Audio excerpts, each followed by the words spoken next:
If you're a live bait fisherman, live wells are very important, and we could do a whole video on live well design. But some simple things you want to look at. First off, you don't want any hard edges in a live well. So you want rounded corners so that the fish aren't bumping into the corners and they can swim around in a circle without sort of dead ending into a corner. In addition, it is nice to have a clear lid here. There's nothing worse than going and spending 20 minutes, an hour catching bait, throwing it in the live well, starting to run out to your fishing grounds only to realize that someone has turned off a switch or something like that and all your bait is dead. The nice clear lid lets you check on it easily, make sure that everything is doing well in there. Another thing a lot of people don't think about is the location of a live well on the boat. And that's a lot of times limited by the size of the boat and your only leftover room where you can put it, also by how much seating you have in the back. But nonetheless, if at all possible, you want the live well more on center line. Not only is that because there's going to be a lot of weight in here once you have water in it, so you want that weight on center line. You don't want to have that weight one way or the other, so it's going to tilt your boat, okay? Another thing about having the boat, or the live well on center line, is because when people are fishing, especially if they have twin engines on the back, or there's more space taken up on the back here with engines, people tend to congregate to the corners, okay?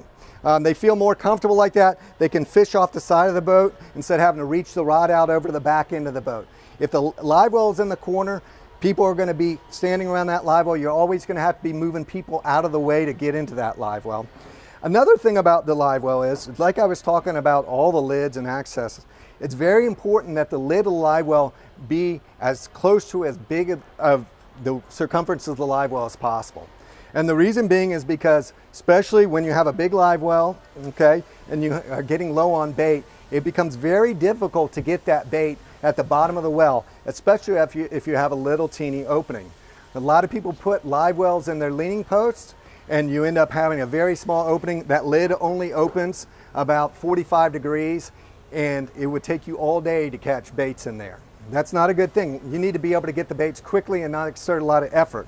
If you have a live well over in the corner, that live well, the only way you're going to get capacity with that live well is to go down and have a deep cylinder. That deep cylinder is going to have a small lid on it, okay? Because you don't have the space to have that big opening, and you're going to be reaching your arm all the way down in there trying to catch a bait when you need it. It's not a good setup. So if you're going to be fishing, a fish box is important, all right? And there are a couple things that are really important to having a good functioning fish box that are overlooked all the time.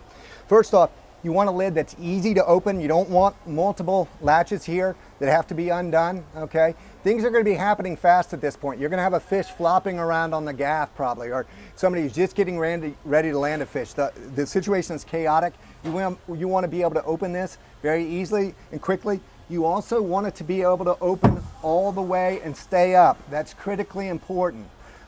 This lid has friction hinges on it that allow it to do that. You don't have gas shocks in here that obstruct the opening. There are a lot of boats out there, and make sure you look at them if you're looking at a center console fishing boat, where the lid maybe opens this much here for the fish box. That's a terrible thing. Think about having to get a big fish into that opening with the lid like that. You're basically going to have to drop it on the deck and slide it into the box itself. That is not the way these things should work. You should have the lid completely wide open like this. Very easy to get that fish in and out of, okay? Also, just like on the other parts of the boat, it's important to have those deep lid troughs, important to have that big drain. You don't want any kind of detergents or anything else being able to get into this box and soil that fish. So you really want these boxes to drain really, really well. Obviously, if you're using them a lot, you're going to want them macerated. On some boats that's standard, other boats it's an option, it depends on the boat. But anyways, really take a look at the fish boxes and make sure they're going to work for you. So another thing that's overlooked is rod rack design, okay? And what you want to look for when you look at a rod rack is, obviously you want to make sure that it can fit the size rods you have. I see oftentimes where the rod rack's back here and you might have a washdown or something that's back inside the rod rack that's going to completely impede having a rod in that rod rack at all. So keep that in mind. Also, what's really important is that the rod rack has some length to it, especially as it pertains to where you're going to put the front of the rods inside behind the gunnel wall. Okay, You want those to be far enough forward so that you can easily get rods in them. If you have, let's say, a 6-foot or 7-foot rod, if you have those tubes back in this area, you're going to be trying to put that rod in like this. You're going to be bumping into the transom area. The only way you're going to get that in there is take that expensive rod of yours and force it in there. And it's going to rub along that sidewall and tear up the guides and everything else. Also, it's going to be very difficult to get in and out. And a lot of times you want to be able to get to that rod quickly if you're in a fishing situation and a fish pop up. So that's very important.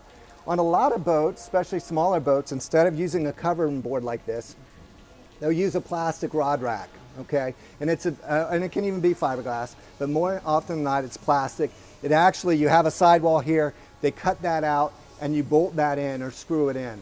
The problem with that is, over time, what often happens is that around those screw holes, you start getting cracks. Also, because typically it is a plastic box, it discolors. So now you have a box that's not the same color as the rest of your boat, and it just doesn't look good. And also, oftentimes it's not long enough, like I said, to be able to easily put those rods in and out of. But really pay attention to that when you look at boats.